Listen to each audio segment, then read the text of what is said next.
Bien, nous sommes tous présents. Bonjour à tous. Bonjour. Bonjour. Alors, je suis très heureux de participer à cette table ronde et de l'animer avec vous. Alors, elle va se dérouler en deux temps.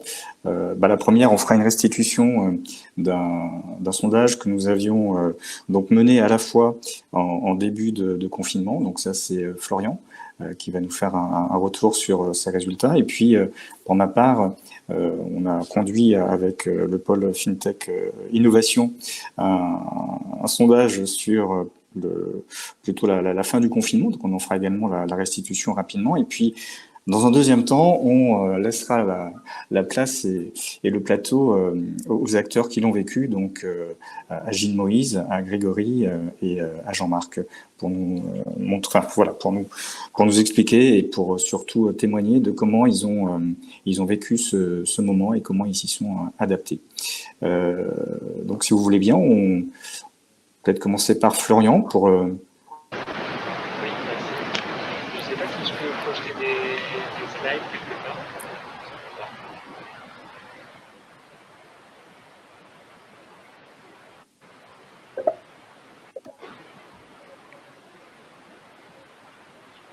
Partager. Florian. Ouais, vous m'entendez? Alors, de très loin. Vas-y. J'essaye de vous partager mon écran. Je ne sais pas si vous voyez. Oui, ça fonctionne. Le son est très mauvais, c'est ça? Ça va aller.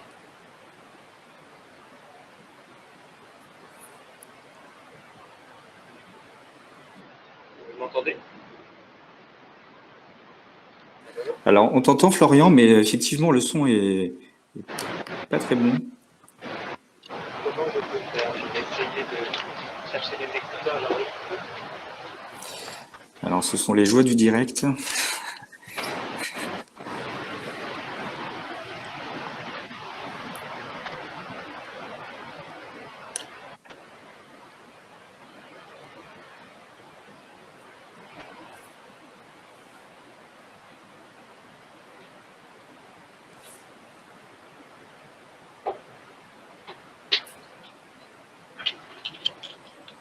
Est-ce que c'est mieux là? Vous m'entendez mieux? Oui, un peu mieux, oui. Ah, Du coup, il faut voilà. peut-être parler un peu plus fort. Je mets les écouteurs. Voilà. Bon, alors désolé pour ce petit temps d'attente. L'idée, c'est de vous présenter effectivement une enquête qu'on a menée auprès de à peu près 200 startups du 27 au 8 avril. Donc c'était pendant le confinement, troisième semaine de confinement. Alors pas que sur les fintech, mais avec fintech bien sûr, les secteurs représentatifs et représentés. Ce qui est intéressant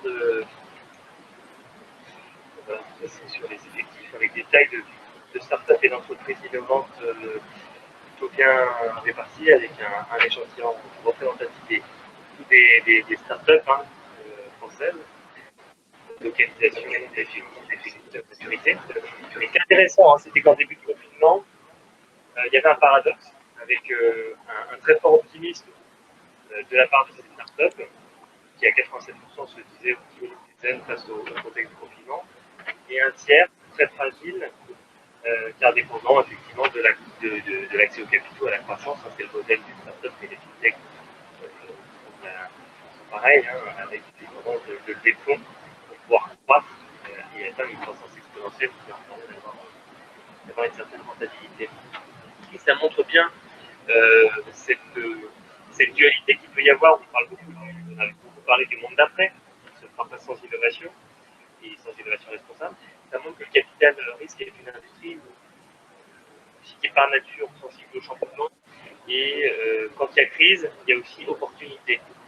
Et j'aimerais rappeler qu'en 2001, voilà, c'est au moment de l'éclatement de la bulle Internet, c'est aussi ce moment-là où est né Mac Minister, Rakuten, Grande Privée, BP. Voilà, c'est les opportunités. Et si on compare aussi à 2008, qui est la crise financière, aux États-Unis, c'est la naissance de Bird, Airbnb, WhatsApp. Enfin, je ne vous apprends pas grand-chose, mais voilà, c'est cette dualité, opportunité, menace dans une crise. Ça me paraît intéressant de montrer ces chiffres. Si je continue. Donc voilà, l'état d'esprit des entrepreneurs, effectivement, c'est plutôt de regarder le verre à moitié plein plutôt qu'à moitié vide. Quand même 13% des entrepreneurs en troisième semaine de visiblement se disait déprimé, dépassé, inquiet. En tout cas, ce qu'on peut se dire quand on regarde ce chiffre-là, qui est à 70%,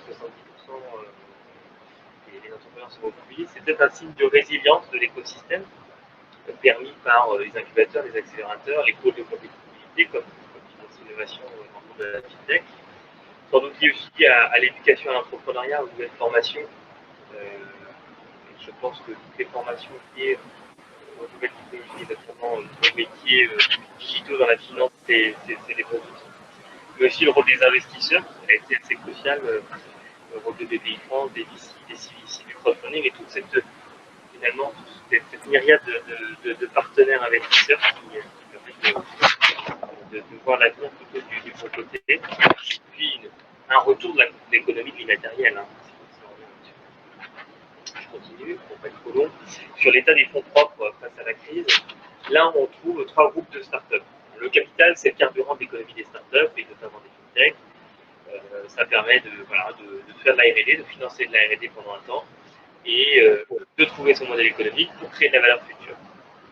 Donc là, on trouve 3 groupes de startups façon fonds propres. Il y avait le premier, un tiers, qui se dit avoir les fonds suffisants pour survivre à la crise avec une trésorerie et peut-être parce qu'ils venaient de faire une levée de fonds. Et le fonds propre était là. Un deuxième gros tiers, c'est 40% des startups qui se disent va falloir s'adapter, réaliser des efforts en faisant des coupes budgétaires, peut-être éventuellement faire un pivot pour pouvoir survivre à cette crise.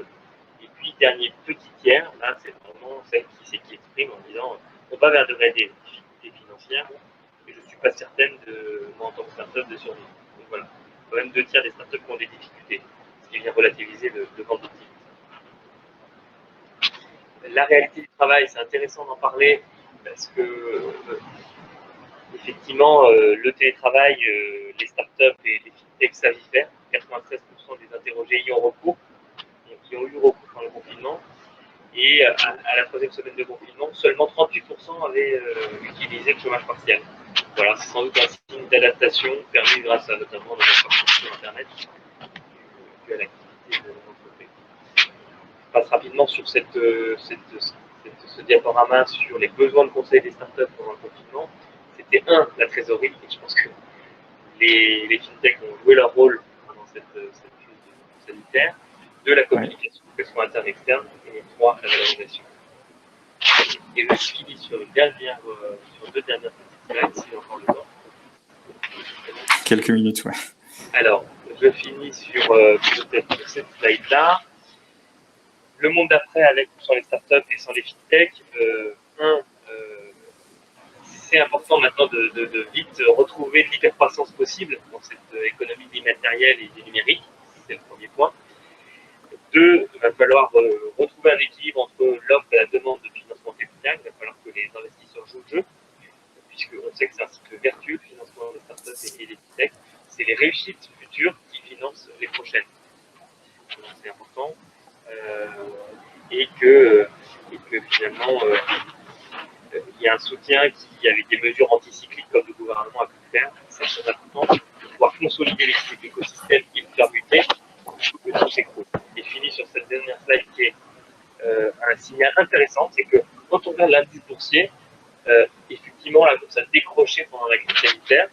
On se rend compte que les indices numériques, notamment GAFAM, mais pas que, tout ce qui est Euronext Tech, a bien résisté. Ça montre bien que les valeurs technologiques se sont bien comportées malgré un bêta élevé, qui aurait normalement dû favoriser la volatilité, mais que l'innovation est résiliente et compte des gagnants, et je pense à un économique.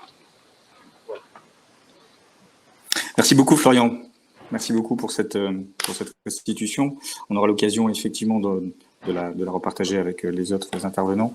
Alors, pour ma part, je souhaitais également, donc comme je vous l'avais dit, présenter quelques résultats rapides d'un questionnaire qu'on a établi pour le coup entre début mai jusqu'au 25 mai, donc un mois après ce que tu avais donc réalisé, Florian. Alors, je vais essayer de partager le média. Je vais essayer d'être rapide.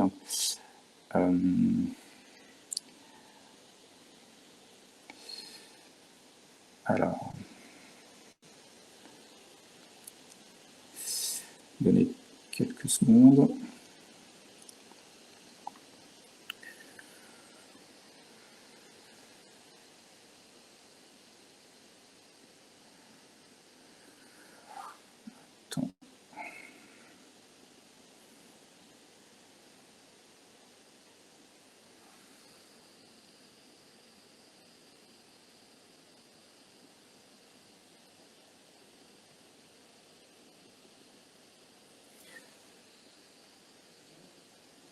Alors, je ne comprends pas pourquoi ça ne fonctionne pas.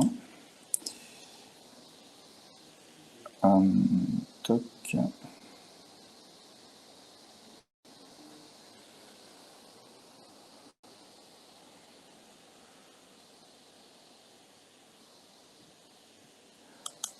Bien. Eh bien, écoutez, vous savez quoi?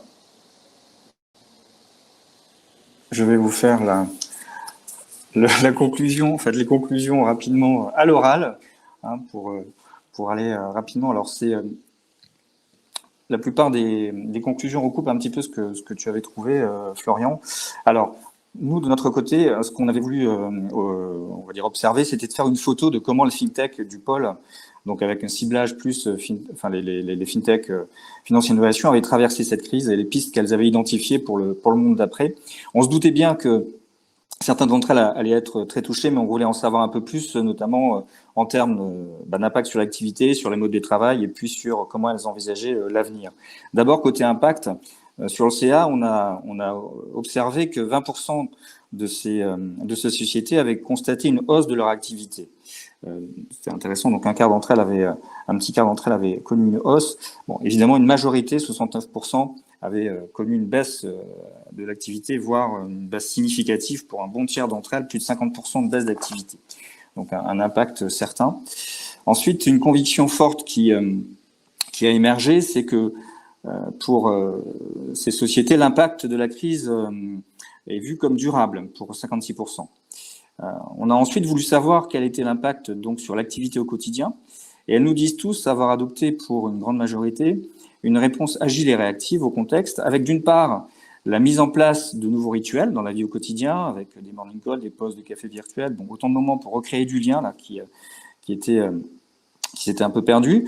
Une utilisation massive du télétravail, comme tu l'avais mentionné. Bon, ça existait déjà dans l'ADN de ces entreprises, mais ça a connu une extension significative. Et d'autre part, 64% d'entre elles en ont également profité pour lancer des initiatives pour valoriser, ou en tout cas faire mieux connaître leurs solutions.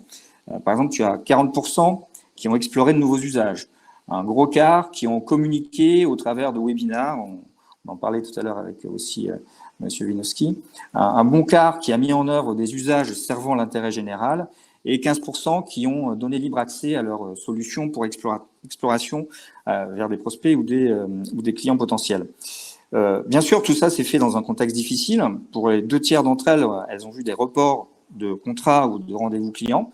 Et 25% d'entre elles, en tout cas du panel qu'on a interrogé, ont rencontré de sérieuses inquiétudes sur leur capacité à se financer, aussi bien en termes de levée de fonds, comme tu le signalais, mais aussi en termes de trésorerie. Et donc, 69% d'entre elles, quand même, ont eu besoin de faire appel aux aides gouvernementales, un bon tiers au travers de l'activité partielle et 50% par des prêts garantis par l'État, donc ce qui rejoint aussi ce qu'a signalé ce matin M. Winowski.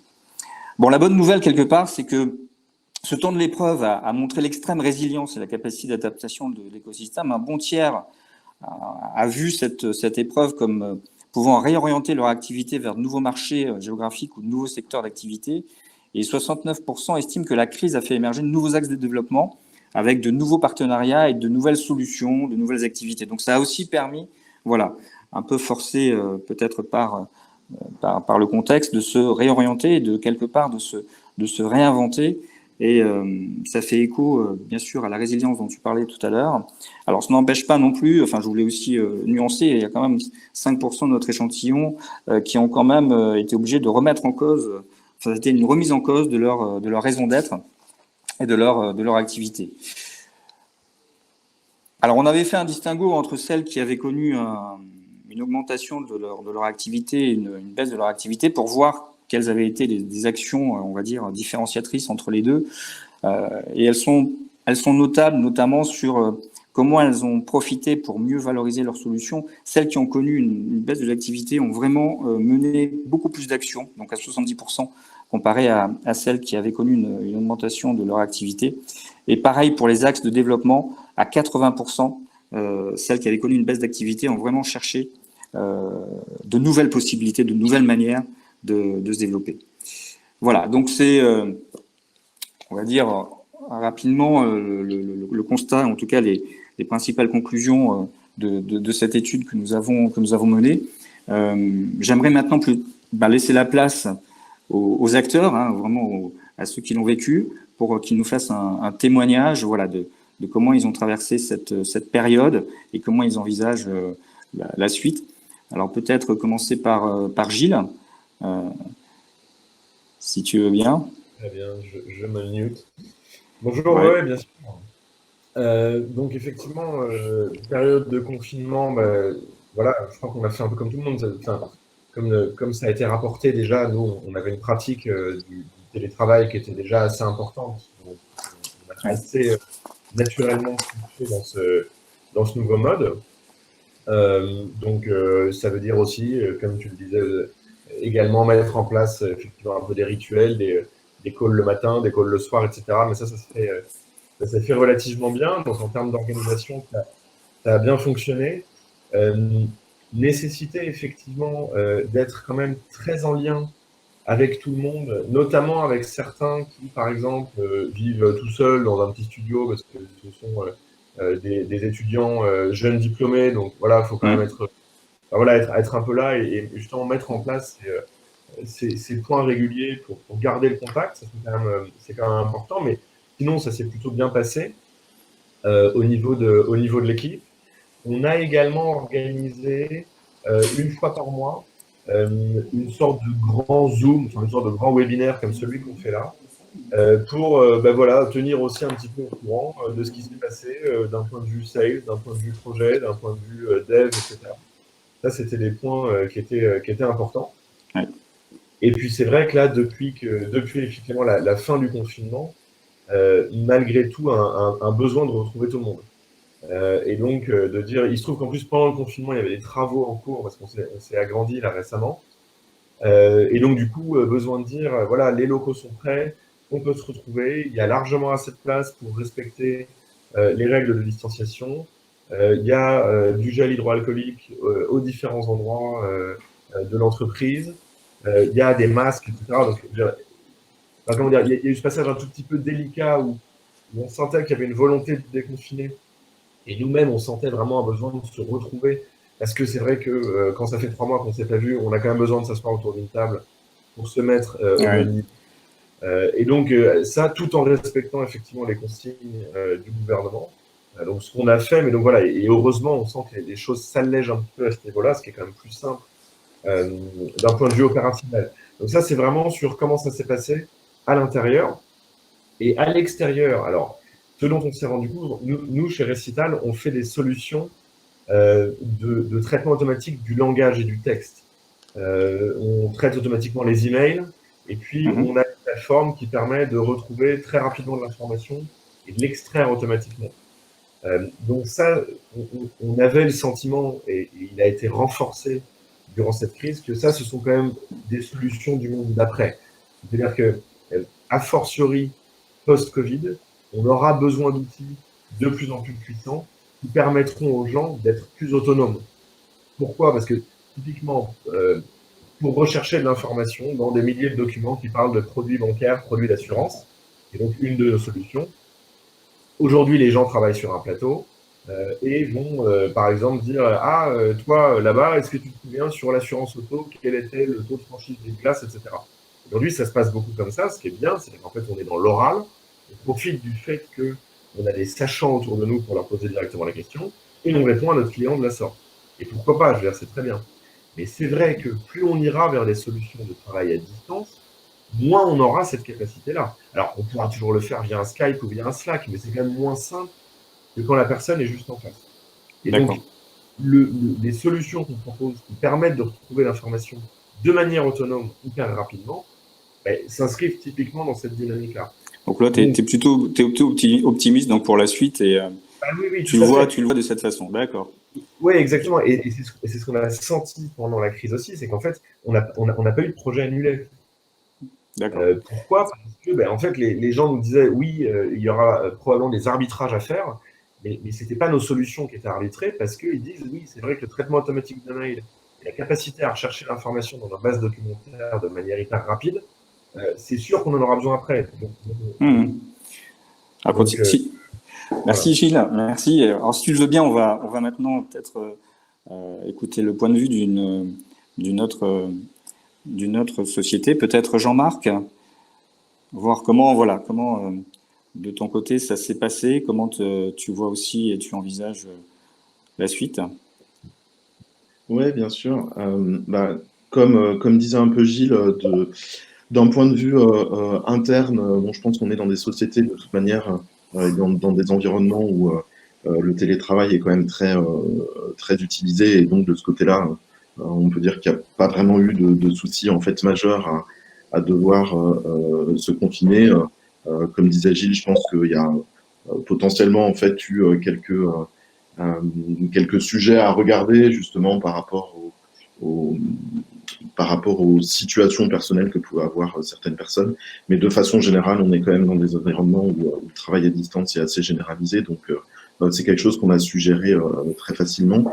D'un point de vue purement business, il y a eu, pour le coup, vraiment de très forts impacts, puisque forcément, en tant que PSP, on a du coup cette chance de pouvoir voir un petit peu comment ça se passe en fonction des différentes verticales dans le e-commerce. Donc, bien entendu, ce qu'on a vu est très révélateur en fait des différentes études qu'on a pu voir passer maintenant depuis quelques semaines. Tout ce qui a trait à l'aérien, au tourisme, aux agences de voyage en ligne, en l'occurrence, où vraiment là, il y a eu un effondrement vraiment significatif. Et à l'inverse, par contre, un maintien, voire une hausse de l'activité pour des verticales auxquelles on ne s'y attendait pas du tout. Et en fait, que ce soit d'un côté l'augmentation du trafic et des volumes pour certains marchands en ligne, ou à l'inverse, justement, un impact négatif très significatif, de notre côté, l'impact chez Checkout, ça a été de devoir en fait accompagner vraiment tous nos clients et être encore plus réactif par rapport à leurs demandes pour pouvoir les accompagner justement pendant cette crise-là. Donc c'est vrai que du coup, on a dû redoubler d'efforts avec les équipes pour pouvoir être au plus près avec eux, pour pouvoir accompagner les marchands. Et on a quand même pris le temps durant la période de confinement d'organiser certains webinaires justement avec nos marchands, et pas que d'ailleurs, mais aussi avec des gens qui ne sont pas forcément clients chez nous, pour comprendre exactement où est-ce qu'ils en étaient. Et c'est vrai que ça a soulevé de nouveaux comportements aussi pour l'achat en ligne, notamment sur la fraude, des nouveaux profils de fraude en fait qui sont apparus durant le Covid. Donc voilà, il y a vraiment eu beaucoup de choses qui ont fait que, à notre niveau, en tout cas, l'impact a été plus de travail et un accompagnement toujours plus soutenu pour nos marchands. D'accord, merci Jean-Marc. Alors on poursuivra sur d'autres thèmes pour la suite. Là on fait un premier tour. Peut-être Grégory. Bonjour, alors Grégory, on t'entend pas, je crois que tu es toujours en mute.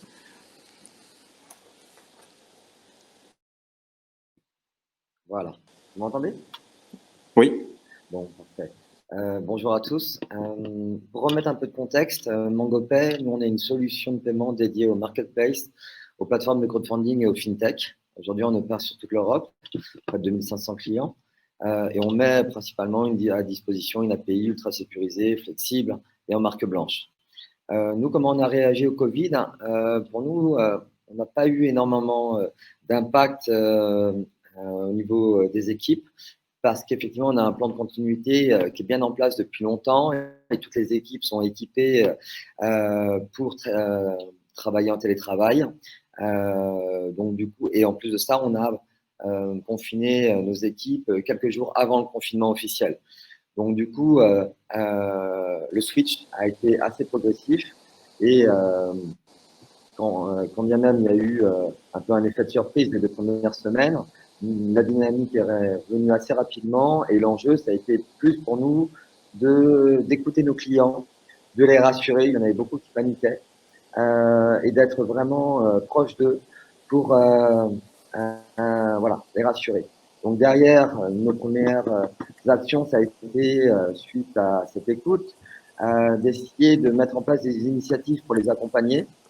Et on a mis des initiatives telles que pour les petits clients, d'arrêter les différents frais de base mensuels, voilà, pour que ça soit un coût en moins. Pour d'autres marchands qui étaient vraiment dans l'action, vraiment pour pallier au Covid et pour aider potentiellement les hôpitaux, je pense à une plateforme qui s'appelle Coalect en Belgique qui a mis pas mal de projets et de cagnottes pour soulever des fonds pour les hôpitaux. On a, dans ce cas-là, limité nos commissions pour les aider. On a participé aussi à des initiatives comme Protège ton soignant qui a réussi à soulever 7,5 millions d'euros. Et on a essayé sur un plan plus global de travailler avec un de nos partenaires, un de nos concurrents pour, on parlait des PGE tout à l'heure, sur toutes nos plateformes de crowdfunding qui proposaient des PGE, de prendre zéro marge dessus pour les accompagner au maximum. Voilà. Donc les premières actions que nous avons mises en place, nous, ça a été vraiment d'accompagner les clients en les écoutant et en voyant ce qu'on pouvait apporter, notre pierre à l'édifice. Voilà. Au niveau des équipes, aujourd'hui, tout le monde est quasiment en full remote. On a réouvert les bureaux avec un nombre limité. On a, comme disait Gilles, pareil, mis en place pas mal de process qui rassurent, qui sécurisent, qui permettent la distanciation sociale, qui permettent de se nettoyer les mains, etc. Et on a mis en place tout un fichier qui permet aux gens de se manifester quand ils veulent venir au bureau afin qu'on n'ait pas un engorgement de trop de personnes. Donc finalement, ça s'est assez bien passé. Et comme disait Jean-Marc, effectivement, certes, il y a des marchands malheureusement qui ont subi une chute dans leur chiffre d'affaires, mais on a des activités qui ont quand même surperformé. Je pense aux métiers autour de la nourriture et tous les métiers qui permettaient aux gens confinés de faire des activités. Donc je pense au sport, au bricolage, au jardinage, pardon. Et donc, on a été assez surpris, effectivement, de voir comment, finalement, notre chiffre a pu, grâce à une diversification de notre portefeuille client, se stabiliser de façon assez sereine. Ouais, d'accord. Merci, Grégory. J'ai maintenant une question pour vous. C'est-à-dire s'il y avait quelque chose que vous deviez refaire, en tout cas, quelque chose qui, pendant ce confinement, que vous auriez aimé finalement réaliser, et vous vous dites, tiens, ça aurait peut-être été intéressant de travailler sur ça ou ça. Est-ce que vous avez, quelque chose qui vous vient à l'esprit en se disant, oui, j'aurais dû faire ça ou en tout cas, ça aurait pu être une. Alors, Gilles, vous voulez prendre la parole ou j'enchaîne? Oui, vas-y, enchaîne. Sincèrement, ce Covid nous a demandé de faire preuve d'énormément d'activité. Ouais. Et je dois dire que ce soit au niveau du management ou au niveau des équipes, tout le monde vraiment a joué le jeu. Ouais. Comme Jean-Marc tout à l'heure, on a eu un surcroît de travail. Clairement, le problème du télétravail, c'est que du coup, vous n'arrêtez jamais de travailler. Les pauses sont plus courtes. Et du coup, vous avez un surcroît de travail. Mais grâce au travail de chacun, sincèrement, on a mis énormément d'initiatives en place. On parlait tout à l'heure, effectivement, moi, je trouve qu'il y a vraiment un changement culturel suite à ce Covid. Il faut créer du lien avec les équipes, conserver l'énergie, la motivation. Et du coup, on s'est posé des questions sur les différentes initiatives en interne qu'on pouvait mettre en place. Du coup, on a mis pas mal de petites choses en place comme Get Inspired. Céline Lazorte, notre créatrice, a pris le temps, une heure par semaine, pour venir discuter avec toute la société et à travers un Q&A, échanger ses feedbacks sur ses expériences, faire venir des gens de son réseau pour échanger aussi sur différents sujets et que les personnes puissent échanger librement là-dessus. Pareil, on a fait des initiatives pour le développement personnel de chacun où les gens pouvaient apprendre mieux les produits en interne, apprendre des langues, apprendre de nouveaux métiers ou de nouvelles compétences, etc. On a mis en place du sport, de la méditation, alors à distance, c'est assez drôle. Oui, bien sûr. Mais les gens étaient assez pour. Et on a eu la chance aussi pendant ce confinement de continuer à recruter beaucoup. Et donc ça, c'était potentiellement un risque. parce que du coup, certaines personnes n'avaient pas la chance de rencontrer les autres équipes et de savoir qui contacter quand c'était nécessaire. Donc, on a mis en place un Team of the Week avec, sur la première partie du Team of the Week, une présentation d'équipe. Et sur la deuxième partie, grâce au logiciel Zoom, on créait une sorte de petite loterie qui nous amenait sur une room particulière avec 4-5 personnes. On apprenait à se découvrir. Chaque semaine, ce qui nous a permis de continuer à créer du lien, de la motivation et aussi les apéros qui permettaient de se détendre un petit peu. D'accord, donc effectivement, ça vous a permis de développer un certain nombre d'activités en interne, et en tout cas d'aller même chercher sur de la formation, sur vraiment le développement des équipes, et en profiter pour faire ces initiatives ou ces travaux qui ont permis de garder ce lien social. Et côté récital, Gilles.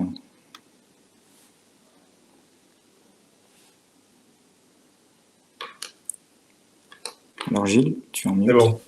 Est-ce que, bref. C'est bon, c'est revenu. Sur ce qu'on aurait pu faire de mieux, nous, je crois qu'on est allé moins loin que MongoPay, effectivement, dans l'animation de tout ça. Et ça, je pense, c'est quelque chose qu'on aurait pu faire de mieux. On a eu aussi quelques recrutements qui ont eu lieu donc, pendant le confinement, qui se sont pas trop mal passés. Là encore, à distance, on échange et puis on fait monter les gens. Non, moi, ce que j'ai trouvé intéressant aussi, c'est qu'on a profité de ce moment-là. Il se trouve qu'on venait de finaliser une levée, là, courant février, d'ailleurs, sur laquelle on a du coup pas trop le temps. Voilà. On a justement pu prendre ce temps pour faire un pas de côté, regarder la situation, reprendre un peu, redéfinir ses objectifs. Enfin, voilà, des travaux de long terme qu'on n'a pas toujours le temps de mener, je dirais, dans le feu de l'action au quotidien. Et à cet égard, ça nous a fait, je pense, pas mal de bien. Donc ça, c'était un des bons côtés. Mais effectivement, ensuite, sur le maintien de toute l'équipe, etc., je pense qu'on aurait pu aller plus loin. On a fait pas mal de choses, mais je pense qu'on fera mieux au prochain, je dirais. Non, je souhaite pas qu'il y ait un prochain, mais en tout cas, vous. Mais ce que je veux dire par là, c'est qu'effectivement, il y a malgré tout beaucoup d'habitudes qui, indépendamment du fait qu'il y en a un autre ou pas, effectivement, ce que personne ne souhaite, sont des bonnes habitudes à prendre et vont rester. Et donc voilà, c'est pour ça que même s'il n'y en a pas d'autres à venir, les leçons qu'on tire là sont quand même importantes parce que de toute façon, elles vont infuser dans les prochaines pratiques de travail et donc pas mal à distance. Oui, tout à fait. Moi, je note effectivement à vous écouter cet impact qui va rester quand même durable et qui va quand même impacter vos pratiques et vos modes de travail, et voire même la manière dont vous interagissez après avec même les collaborateurs et au-delà avec vos clients. Vous aviez mentionné une meilleure écoute. Enfin, là, Jean-Marc nous a quittés. J'espère qu'il va pouvoir nous rejoindre. Mais je note effectivement, voilà, une recherche, une plus grande proximité avec les clients, une meilleure écoute. On parlait de réduction de frais tout à l'heure. Enfin, on parle vraiment. Enfin voilà, il y a eu vraiment une réactivité et en tout cas une volonté de rester en contact et proche de votre écosystème qui fait que voilà, il y a ce discours, j'allais dire, de résilience et optimiste que j'entends aussi bien de ton côté Grégory que de ton côté Gilles. Et j'avais une question maintenant pour, j'allais dire, le monde d'après, c'est dire très bien, voilà, on a réussi en tout cas vous avez réussi avec brio à naviguer pendant cette période. Comment voyez-vous maintenant, j'allais dire, le monde d'après pour vos activités, voilà, d'une part, mais aussi pour l'écosystème FinTech, RegTech, en tout cas startup dans sa globalité. Si vous pouvez nous... Bon, tant que j'ai mon micro qui est actif, j'en profite. Allez, vas-y. Le monde d'après, ce qui est sûr, c'est que il va y avoir il va y avoir des nouvelles compliquées là, à la rentrée. Enfin, c'est évident que l'environnement économique va être restreint, les fonds disponibles vont être moins nombreux. Enfin, c'est très clair qu'il est déjà en cours et ça va assez probablement continuer encore jusqu'à la fin de l'année. Il va probablement y avoir un peu un phénomène de dégraissage. Il y a eu très probablement, il y avait beaucoup de liquidités. C'est évident que ça va se restreindre et que donc du coup il va y avoir une sélection qui va s'opérer, ça c'est évident. Maintenant, je dirais que c'est un peu comme dans tout éclatement de bulles, c'est-à-dire que c'est effectivement difficile parce qu'il y a des structures qui vont disparaître. C'est positif aussi parce que celles qui restent, a priori, ont de bonnes raisons de rester. C'est-à-dire que ça a quand même quelque chose de sain, quoi. A priori, les structures qui restent, les structures viables, sont les structures qui vendent un produit qui intéresse réellement les gens, qui trouvent un marché, etc. Donc ça, en ce sens-là, ce rééquilibrage a quand même quelque chose de positif. Et enfin, d'un point de vue plus business, c'est évident que, moi je vois deux choses. C'est évidemment du remote, c'est-à-dire qu'il faut penser nos produits comme utilisables à distance. Alors, pour la plupart d'entre nous, dans la tech, on l'est, je dirais, par nature. Donc voilà, on n'a pas des réseaux d'agences, de 6000 agences, etc. Donc je veux dire, c'est qu'on n'a pas ce problème-là, mais c'est évident que ça ne pourra faire que s'accentuer. C'est-à-dire, pareil, je sais qu'en ce moment, comment est-ce qu'on redéfinit nos processus commerciaux à distance. On peut imaginer qu'en fait, 90% des rendez-vous se fassent sur un Zoom. Est-ce qu'on peut vendre sur Zoom, etc. Donc voilà. Pour moi, il y a quand même cette réflexion-là qu'il faut mener. Et une autre réflexion qui, je pense, va aller vers une démondialisation, c'est peut-être un peu fort, mais en tout cas, un renforcement des trois pôles qu'on devinait déjà, c'est-à-dire États-Unis, Europe, Chine. Ce qui est assez probable, c'est qu'il y ait quand même une partie des échanges qui soit quand même assez considérablement réduite, et que donc il y ait quand même un peu un renfermement au sein de ces trois pôles sur eux-mêmes. Ça, c'est mon intuition. C'est évidemment un peu risqué de dire ça. On en reparle dans quelques années. Bien sûr.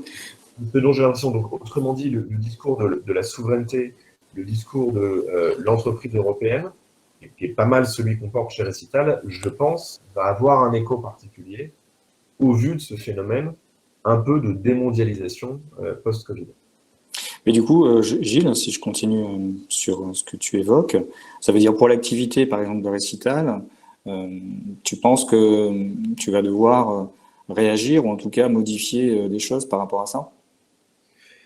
Pas particulièrement, enfin comment dire, ça ne veut pas dire qu'on se vendra jamais aux US ou en Asie, c'est pas ce que je cherche à dire, mais ce que je veux dire, c'est que je pense que ce discours-là est important. Typiquement, on a fait le choix technique aujourd'hui d'être entièrement hébergé chez OVH.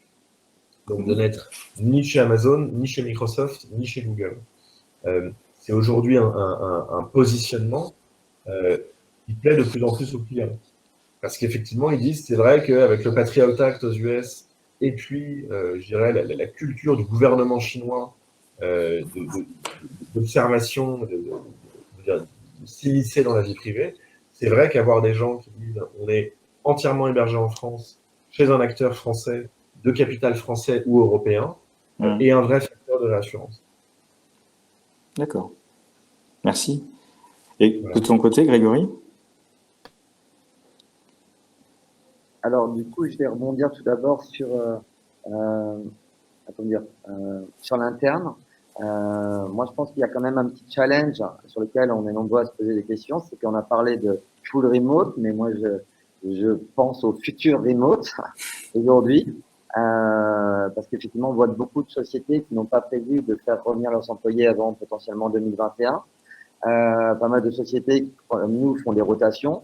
Pas mal de sociétés qui quittent leurs locaux pour en prendre des plus petits. Alors ça, c'est une opportunité aussi parce que ça permet de baisser les charges externes.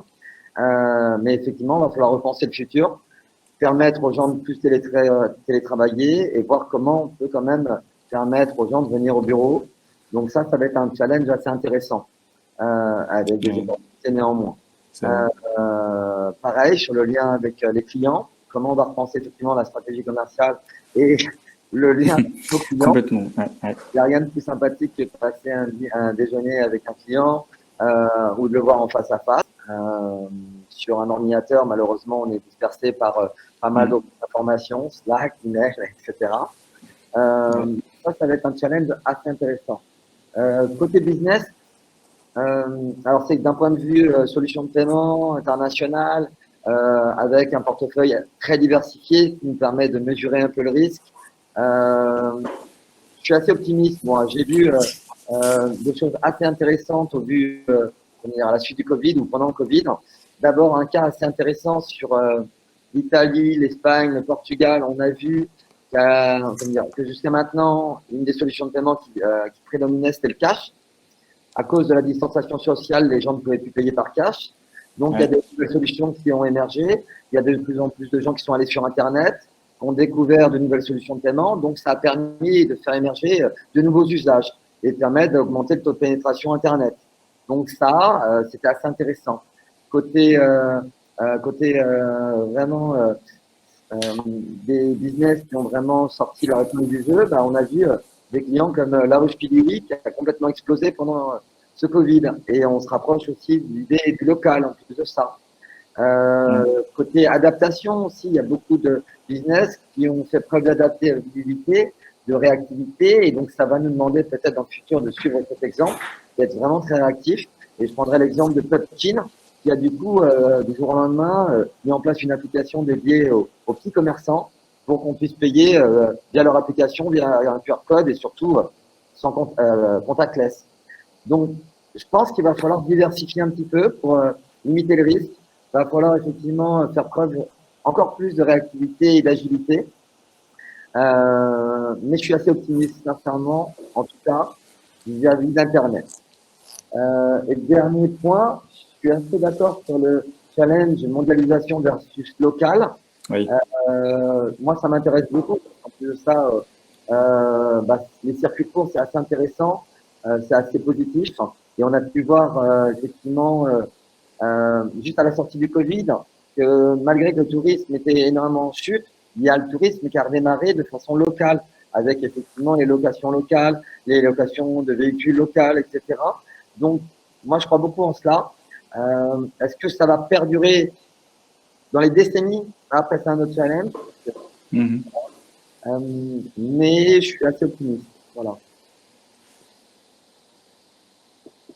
Oui, d'accord. Merci Grégory. Très bien. Peut-être Florian? Hop, voilà, on remet le son. Voilà. Oui, moi, ce que je disais un petit peu en conclusion de l'étude, je pense que l'économie numérique, l'économie immatérielle a montré son savoir-faire pendant cette crise sanitaire. On a vu tous ceux se mobiliser en première ligne, mais il y a aussi tous ces outils numériques qui ont permis la continuité de la vie économique, le télétravail, l'éducation en ligne à distance. Donc, il y a des secteurs d'activité qui sont renforcés. Ça, c'est important. On a vu aussi les secteurs de la santé, de la e-santé, là aussi exploser notamment si on regarde les cours de bourse. Donc, ça montre bien que cette économie va peser lourd dans les prochaines années. Mais il va falloir relever les challenges qui lui sont associés. Donc, je rejoins totalement ce qui a été dit. Les modes de travail, en quelle mesure ça crée de l'emploi, ça crée de l'activité et ça permet des redistributions aussi. Parce qu'on parle beaucoup de la fiscalité du numérique. Je pense que c'est un sujet qui va revenir sur la table.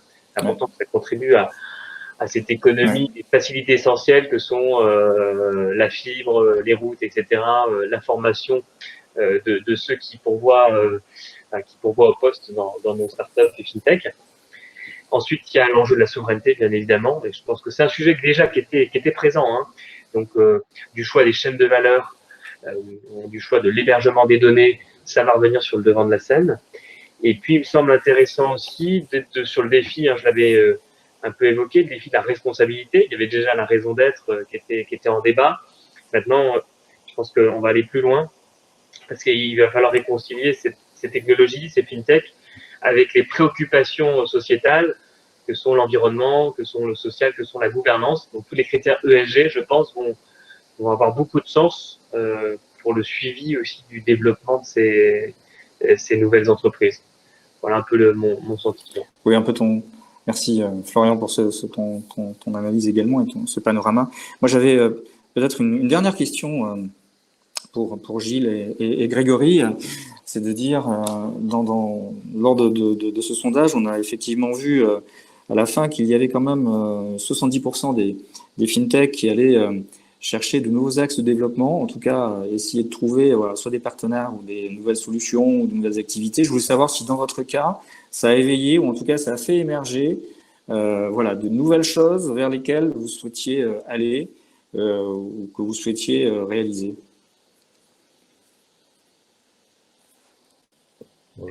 Je commence. Vas-y Gilles, ton micro est ouvert. Nous, sur le produit, pas forcément, parce que, comment dire, c'était déjà, c'est un peu ce qu'on disait tout à l'heure aussi, c'est-à-dire qu'on est assez nativement tech, donc de toute façon accessible à distance, etc. Donc ça, je dirais que le produit, en revanche, le temps du confinement nous a permis de prendre du recul et de travailler sur des choses de plus moyen et long terme. Ça, en ce sens-là, c'est une très bonne chose, mais le produit en lui-même reste le même. Alors, évidemment, il évolue, etc., mais l'idée de fond reste là.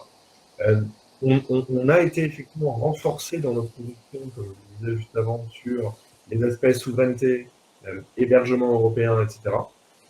Ça, c'est quelque chose dont on sort plutôt conforté. Et en revanche, les vraies nouvelles questions, elles sont plus, et ce qu'on disait à l'instant, sur les aspects, comment est-ce qu'on fait du business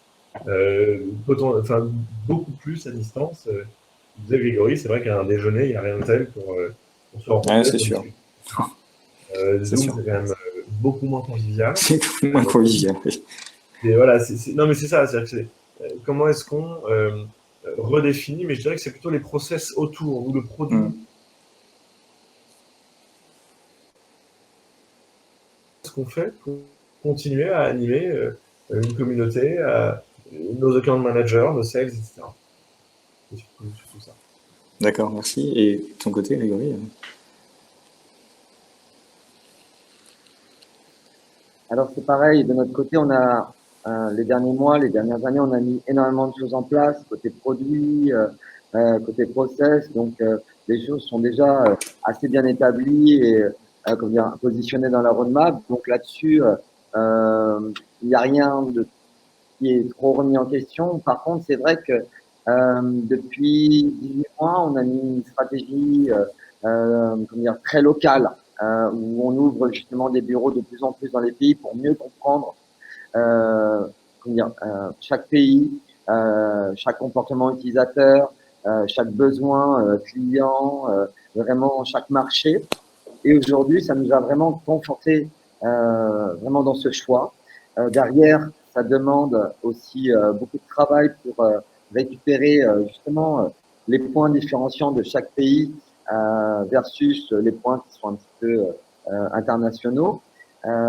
Mais du coup, ça rejoint aussi ce besoin d'accompagnement client avec une forte écoute auprès de ces derniers. Il n'y a rien de tel pour faire évoluer son produit ou son modèle potentiellement que justement les retours de nos clients. Donc, on est vraiment sur une stratégie aujourd'hui customer centric. Et là, je pense que le Covid, en fonction de nos activités, nous a révélé cela encore un peu plus parce que du coup, on travaille vraiment main dans la main et on doit les accompagner. Et dans le management du risque, à tout moment, ils peuvent se retrouver confrontés à une situation globale à risque. Et donc, nous, on choisit d'être de plus en plus à l'écoute et d'anticiper au maximum pour faire preuve de réactivité comme on l'a fait pendant justement le Covid. D'accord, merci Grégory. Mais écoutez, je pense qu'on arrive peut-être à la fin de cette table ronde. Peut-être on a quelques minutes pour des questions éventuelles de l'audience. Clément?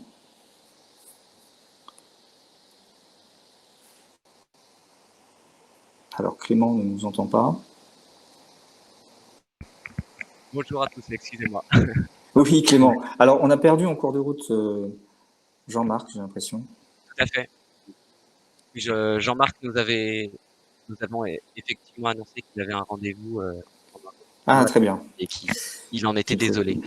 Voilà. On nous a manqué. Donc, merci beaucoup à vous. Hop. Merci. C'était très intéressant et très clair, je pense. Nous avons donc J'espère. diffusé la présentation de Monsieur Yenpon. Hein, n'hésitez pas à la télécharger, elle sera aussi accessible sur nos réseaux sociaux. Pour information, donc dès la fin de la session à 13h, l'intégralité du replay depuis ce matin sera disponible et sur ce site-là. Et nous la mettrons sur notre YouTube, nous communiquerons là-dessus. Donc il y a aucun problème avec ça. Voilà. Merci bien. infiniment d'être intervenu à cette table ronde. Merci, Et- je voulais remercier Ouais. les participants, que ce soit Et Gilles, bien faite. et Jean-Marc ainsi que Florian. Voilà, j'étais ravi d'échanger avec vous. Carrément. Merci beaucoup. Merci de l'invitation. À bientôt. Bonne journée.